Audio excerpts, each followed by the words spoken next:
Hey, Kurt, another episode of PBT Extra. Let's jump right into the Western Conference Finals. Looking at the Clippers beating the Phoenix Suns without Kawhi Leonard for another game. He hasn't played for almost 2 weeks at this point. What's your take on the Clippers and Paul George's unbelievable 41-point performance? I mean, that was amazing, wasn't it? Like, that was Incredible statement game. I was at 4, and I was telling Kennedy, our producer, earlier, like, I was at game 4 in Staples, and yeah, they're done. Like, shots were hitting the front of the rim.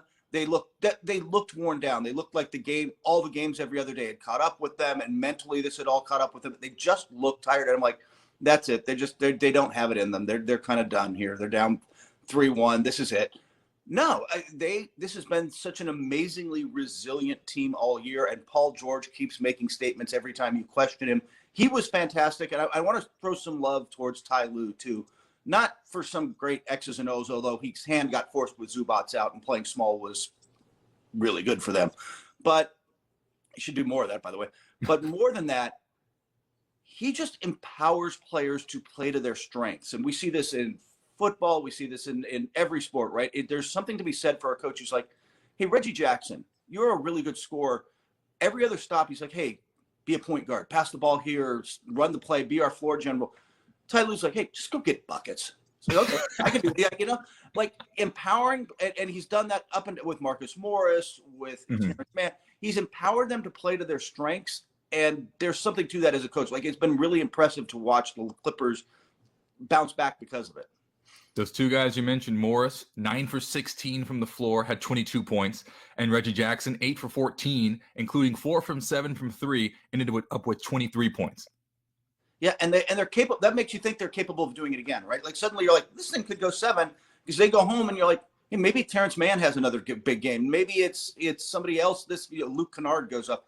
You just kind of feeling the Clippers will find somebody and make it hard. And on the flip side, you still expect Chris Paul to find a way to win one of the next 2 games, right? Yeah, I think when you look at the beginning of the series, the matchup that I kind of circled in my mind was DeMarcus Cousins, right, in interior. I was thinking to myself, okay, wow, this is a former franchise player. He can still get buckets whenever he wants to. He's going to dominate. The first couple games, he wasn't as potent as I thought. But then this past game, he kind of silenced everybody. 7 for 12, 15 points. And that's exactly what they need from him off the bench. I mean, he had 15 points with 11 minutes, Kurt. That is like, talk about efficiency, right? I mean, that's the exact same way that we talk about Carmelo Anthony in Portland, how they use him, or how Lou Williams, before he was inserted into the starting lineup, when you need instant offense, you have 11 minutes of playing time, you can give me 15 points. Yeah. And then, like we talked about before, if Paul George can continue to carry that load, what an unbelievable efficient performance. 15 for 20. Are you kidding me? I mean, 41, 13, and 6. If he's playing like that, I think this might go the distance. But, I mean, the Suns, you can't really count out how great of a team they are in these kind of clutch moments. I think that now that they've given up this game, they're like, look, Chris Paul's, how many times have we talked about this before? 3-1, 3-0, 3-game lead. He's like, it doesn't matter. You don't get an award for winning 3 games. You got to close it out. And I think they're going to come out with an attitude here in game 6. I expect as well. I think they'll get more out of DeAndre Ayton. He struggled. He'd been frankly, their MVP this series up until game 5. Really kind of struggled in that one. And I think he'll bounce back. But I do think you're right. I think you're going to get another good Paul George game. I mean, talk about a guy who a lot of people have been down on. It gets kind of ribbed on social media and the playoff P thing and all that. This is a guy who's been I mean, that 2014 leg injury ends most guys. Just ends their careers. Bounces back, wins a gold medal, is in this position now where he's leading the team with Kawhi out, is really stepped up. I mean, you got to give the guy his props. He's answered questions this offseason about just how good he really is. Yeah, and when he's on, he's on. I mean, what he can do is just crazy. I mean, his skill set, finishing around the rim, finishing through contact, just mid-range game. And then this past game, he was just, I think he had 20-something points in one quarter. I was thinking, wow, Paul George, when he wants to be, he's unstoppable. But the key thing in this series, as we mentioned before, was those bench players or supporting players. And we talked about Marcus Morris, how he was a little injured, kind of gingerly at the beginning of the series. Now he's back in full throttle. Reggie Jackson, as you mentioned, can get you 20-something points just because Ty Lue's like, go for it. I think when they're playing like that, it's very, very hard to stop. It's almost like a chimera. What you cut off one head, there's another one. It's just so many, or Hydra, sorry. There's just so many heads there. But I mean, Phoenix with DeAndre Ayton and Devin Booker and Chris Paul, if they can just play their game, I think it's only a matter of time. They clearly made you take the Greek mythology courses at Notre Dame. Nice. Yeah, I just want to give a quick shout out to PLS, Program Liberal Studies, all my guys in South Bend. Let's go ahead and go to the Eastern Conference Finals. So we had Trae Young with a deep bone bruise in his right foot. Giannis exits the game in game 4 with a hyperextended left knee injury. We're still awaiting further results of the MRI. What is your take on this Bucks-Hawks series? It's now evened up at 2 apiece. You talked about the depth of the Clippers coming up in the last series. The depth of the Hawks has been really impressive and was the key to that game 4 win. All right, Trae Young is out. Lou Williams steps up, 21 points, 7 of 9. A guy known for getting buckets, but not necessarily known for being consistent, comes up huge. But they got the best Bogdanovich game they've had. But they've been able to go, hey, Cam Reddish, you're coming in off a knee surgery. You've barely played in forever. Goes out and has a fantastic game. They've been able to roll quality players in the lineup, and it's given Nate McMillan some depth that the Bucks don't have. Frankly, the Bucks are a pretty top-heavy roster. It's Giannis and Middleton, who was off, and Holiday, and then you get suddenly it's can Pat Connaughton play? Like it's just not been the same. For the answer is yes. Pat Connaughton can. Sorry, can't insult the Notre Dame guy, but I mean, go Irish. The depth of the Hawks has been impressive in this series, and Nate McMillan's been able to lean on that. And the other part of this was simply knowing their season was on the line, knowing they didn't have Trae. That was a team that came out from the opening tip, fired up to play, and just the Bucks looked like they were punching a clock, didn't they? Yeah, it was not an impressive performance by the Milwaukee Bucks. But when I look at this, Kurt, okay, you find out Trae Young's not going to play an hour before the game. Okay. The Hawks offense started to look really good there for a second. And I was like, man, they're moving the ball.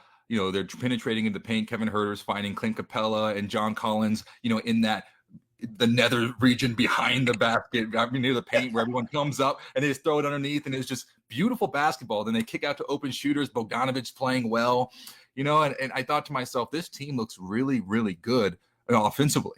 But then I also thought they're pretty predictable, in the sense of like once you have a full game on tape, the coaches are going to come back and like, oh, Huerter likes to do this. Bogdanovich likes to do that. They're now the number one option. It's no longer Trae Young. And all you have to do is just get that one game of tape on, and they're going to make the necessary coaching adjustments. The Bucks are a great defensive team. They're going to come back and limit you. And I think this is why every team needs a Trae Young, because the thing about a superstar is once you surprise people and they're like, okay, we got a whole season of tape on you. We know what you like to do. We're going to take away your first option. Superstars option 2 and 3 are better than the rest of the league's option 1. Your B game is better than everyone else's A game. And that's the question that we'll see with the Atlanta Hawks is, can the rest of those guys, depending on if Trae Young can come back for, the next game, can they handle the adjustments that the Bucks are going to throw at them? And if not, then I think the Bucks are going to run away. Yeah, I think if the Bucks play defensively with the urgency they need. I mean, that's still, look, Drew Holiday's an elite defender, and Giannis is a defensive player of the year. Middleton can play, but across the board, they're just long and athletic and getting passing. Like, I think that they should have a much better defensive game. I think that with their backs against the wall, they'll come out, they'll feel that way in a 2-2 series. They'll come out at home and play with real fire, but it's just, they've been so inconsistent this year. It's so frustrating with that team because you're like, oh, Trae Young's out. You're up 2-1. Here's your chance to just put your foot on the series and go. And they don't. And I'm hesitant to say, yeah, I know I'm going to get what we're going to get from the Bucks in Game 5. I think we know, but I don't. It's just become hard to trust them game in and game out. But Chris Middleton is playing out of his mind right now. So I think that he'll be able to kind of shoulder that load going into, depending on what's up with Giannis, because we don't know. Yeah, that's obvious. Obviously, the health of Giannis, and hopefully it is not as bad as it looked, because it looked bad. Hopefully, the health of Giannis and Trae Young can swing this series one way or the other right now. Like, those are the two best players being sidelined takes a little air out of the balloon. Let's go ahead and shift over to coaching hires. So a lot of shakeups in the coaching. When we talked last week, we said, okay, a couple coaching stuff. By the time we talk next week, there might be three or four more hires. Well, we have a couple. Yeah. One is in Portland. Chauncey Billups hired on a 5-year deal. What are your thoughts on how the Blazers went about this move? And do you think that Chauncey Billups can help them reach that pillar that they're trying to get to? We'll take two parts to this. We'll start with just the pure basketball part on the court. Look, Damian Lillard wanted him. This is a guy who's been a leader of men since he was, finals MVP in Detroit. I like it as potential, like for him having the potential to lift this team up and kind of motivate them and move them. I think so. I mean, I think ultimately if they're going to contend in a West where Phoenix and the Clippers are still playing, but obviously are going to be back next year, not to mention the Lakers and the Jazz and the Nuggets. I think there's roster moves that have to be made for Portland to really compete at that level. But I think Chauncey Billups, he's a guy who I think in pure basketball terms is ready. How they handled the hire, that didn't go well. This was not something that played well in Portland because of a sexual assault situation back in 1997 that was never criminal, was settled out of court in a civil case. But it didn't play well with fans still bothered by the whole Jailblazer situation. And it didn't. Trailblazers handling of it, their handling of it during the press conference introducing Billups was dreadful, frankly. Just like PR 101, not what not to do. And that just, it puts them in a problem behind the 8 ball. And especially when you've got now fans kind of going at Damian Lillard. He's never had that before. And he's already questioning I don't think he's asking for a trade. Don't get me wrong. But if you put that seed in his mind and then they struggle this year, do you think he could ask for it? Went smoothly. Yeah, what? Because I know there's some backlash on Damian Lillard, and I wanted to ask you about the superstars, position there. Do you think there's a future there in Portland for a long time with Damian, or do you think he'll look somewhere else? He wants to win. I've heard he's not trying. There's nobody around the really. There's been speculation from fans like, "Ooh, well, what could you get for Damian Lillard?" They're not looking to move him, but he wants to win. He's 30, turning 31. And he looks at, look, they've been out of the playoffs for first round for the last 5 years. Stotts wasn't the only problem, no matter what Neil Olshey says in his press conferences. If they don't turn things around, he may get to the situation where he wants out, which I think is less about Lillard. It's less about that and more about him just wanting to win and wanting to go somewhere where he can. So they've got some work to do there to build up that roster. I don't think he's pushing his way out. And I think he's frustrated because he wasn't intimately involved in this coaching search. He's not a guy who handpicked this. But if you're the superstar of the team, you still get the Roman Emperor thumbs up, thumbs down on a coach, man. Like Chauncey, if Damian didn't want him there, he wouldn't be there. Well, let's head over to Utah, another team on the Western Conference side that's been playing really well, number 1 seed. They had a little bit of a front office switch up. So Dennis Lindsey, longtime EVP of basketball operations, now moves into an advisor role. And Danny Ainge is a potential candidate. Is that right? Danny Ainge has been linked there because of his ties to both, obviously he played his college ball at BYU and in Utah, but also is close with the new owner, Ryan Smith. And the reports have been basically Ryan Smith came in as owner and saw tension between Quinn Snyder and the coach and Dennis Lindsey, the GM, and more than usual. There's always a certain amount of tension between a coach and a GM because they're on the same team, but the coach wants to win today. The GM has got to be thinking about 2 years from now, 3, there's a bigger, longer range planning going on. And so there's a natural friction, but I guess this had gotten pretty bad internally. So Ryan Smith wanted to clean it up. They moved Zanuck into the top spot, and I don't think you see a dramatic change there. I think you'll see Lindsey land somewhere else. And we'll see if Danny Ainge has been linked to there since he was out in Boston.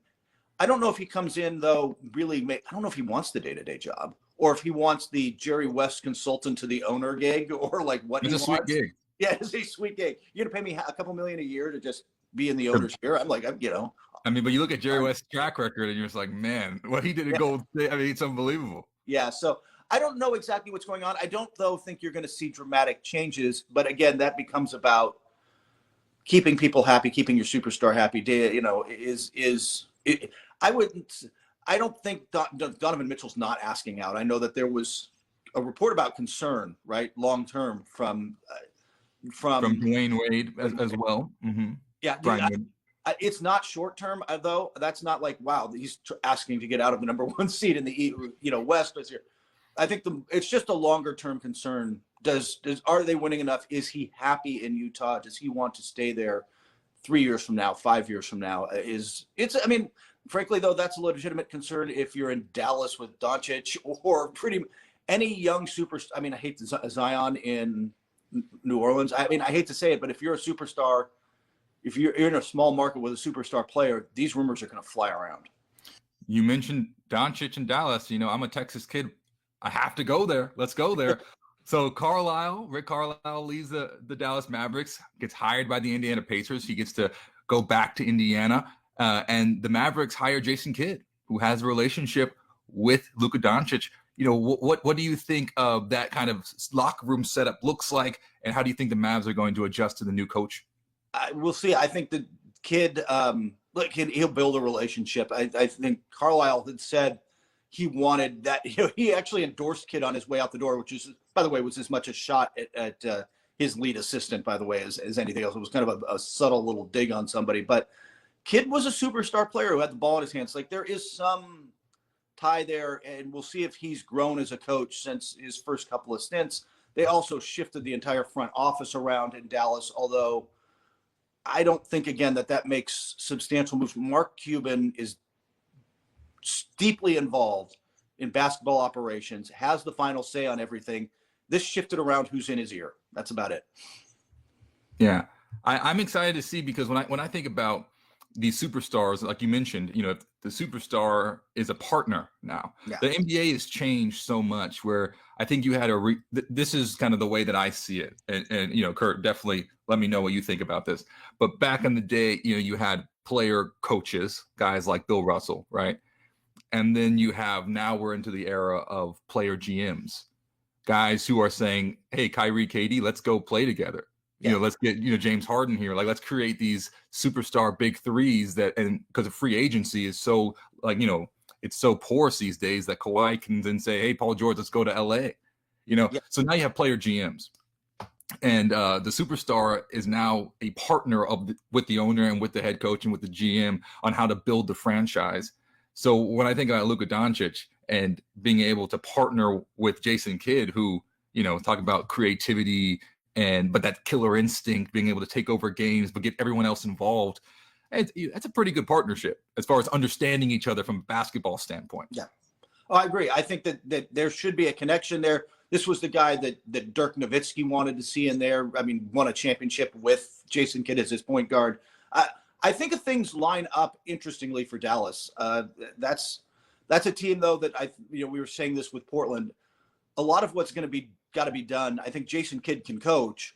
A lot of what's got to be done for them to contend is less about who the coach is and more about, I don't think Kristaps Porzingis is the number 2 on a championship team, unfortunately. And I'm not sure, they've got some roster moves to make to put Doncic is a top 5 player in the league.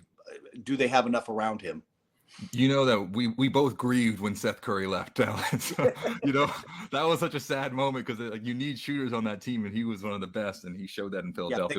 But we'll see how it shakes out in Dallas around that centerpiece of Luka Doncic, which, once again, not a bad problem to have. No. If your problem is how do I fit players around a 22-year-old superstar, exactly. That's a first world problem, man. Let's head over to Orlando, where they don't have that problem. So what do you think about who would be a good fit for coaching spots in Orlando? A few names have come up. You need a player development guy. This is a rebuilding team that's, they've got a good draft pick this year. They've got some nice young talent. Led by Jonathan Isaac, out much of this year because of the knee injury, but they've got nice, Markelle Fultz is there and seems to have developed into a solid point guard. There's potential there, but you need a player development coach. You need a coach who can bring them along. And so I don't, is that the spot? Is that like Becky Hammond's name has come up. I don't know if she's a player development coach. She's been fantastic and people speak really highly of her coming out of San Antonio, but is that her specialty? Or do you go with Kenny Atkinson, who actually did that very well and has a track? Well, Becky Hammond and DeJounte Murray, DeJounte Murray on all the press conference talks very highly of how he helped her, or she helped him with his game. Yeah, and I look, Pau Gasol, a whole lot of players have talked really highly publicly of her. So I don't know what direction they go, but they're looking at developmental coaches. And I think this is one where you're going to see it's a first. I mean, Kenny Atkinson, the exception. I think this is more likely to be a first-time coach than you've got in like somewhere like Indiana, where they've got a roster that can win now. And so they kind of brought in, hey, let's get in Rick Carlisle, who can help. I don't think they're looking at a first-time coach they are looking at first-time coaches in Orlando. It's an interesting question, right? When you think about the league, and we talked about this so many times, but how do you build around guys? And like you said, Markelle Fultz, Jonathan Isaac, all promising young talents, but it's a different situation than you look at the other young teams in the league, a la New Orleans Pelicans, where you have a very clear superstar, or Dallas Mavericks, where you have a very clear superstar. I think OKC and Orlando are in a very similar position, right? Like Shai Gilgeous-Alexander, you're very promising young talent, but can he be the franchise player number one? And the same situation in Orlando. So when you think about coaching searches, you need someone to come in and help develop you and bring you from, this place where you have a kind of uncertain, what's our team identity and who are we building around, to a place that I think you can almost say, I'm trying to think of a comp, someone like the Chicago Bulls, where you say, okay, we can build around Zach LaVine, Yeah. You kind of have to get to that place. And the question is, what's the best coach to bring you from here to there, just so you can start building a dynasty or a franchise around somebody. Yeah. So by the way, Zach LaVine's name keeps coming up in trade rumors, but we won't discuss building around. No, we won't discuss that. I love Vucevic over there in Chicago as well, but there's a lot of things to talk about Chicago. I don't think they're moving him. No, but you're right. The one advantage Oklahoma City has, gives Sam Presti credit. They have 2 first-round picks in this draft. I think they have 7 total over the next 3 years, and over the next 5 years, a ridiculous number, or 7 years. Just they traded for picks and have been hoarding picks, and it gives them a lot of bites at the apple, right? And a lot of chances to, hey, we'll package these 2 and try to move up, or one year you just get lucky in the lottery. They've got a lot of opportunity over the next 5 years to really build this thing out through the draft, and it's kind of been a masterful job watching him set this up. Now it just comes a little bit of luck and some good picks from OKC in their set. Exactly. And I think Orlando is one step behind OKC, because remember, you had Chris Paul there, and then that whole thing you're talking about, the accumulation of draft picks. This has been a years-long process, right? Happened in Brooklyn as well with Sean Mark, right? They were working towards that, and then now they got to here. So Orlando is in the infant stages of that. They traded and dealt Aaron Gordon, Vucevic, and they have these young promising stars, and they're in the process of accumulating, and building around that. So they're like 2 or 3 years behind OKC in that sense. We'll see how it shakes out there, but we have to move on to one of the most decorated, dominant athletes to play basketball, and that is none other than the one and only Diana Taurasi, first WNBA player to reach 9,000 career points in the WNBA. Just a joy to watch her. By the way, I'm excited to see her in the Olympics again this year, by the way, making that Team USA. Yeah, you know what? Just somebody who's, I was watching the highlights again of her the other day, and she creates space for herself and can get off shots so smoothly. It's effortless, just how good she is, how quick the release is. It's just fun to watch her play. And she's maybe she and Sue Bird can argue over the GOAT title, but she is in that conversation for women's basketball. She has been nothing short of brilliant. And by the way, quick shout out to the WNBA. We announced the other day, 99% of their players vaccinated. They haven't had a COVID issue so far this season. That's phenomenal. The WNBA continues to lead the way. You think about they are always trailblazers and pioneers in so many aspects. And once again, no surprise,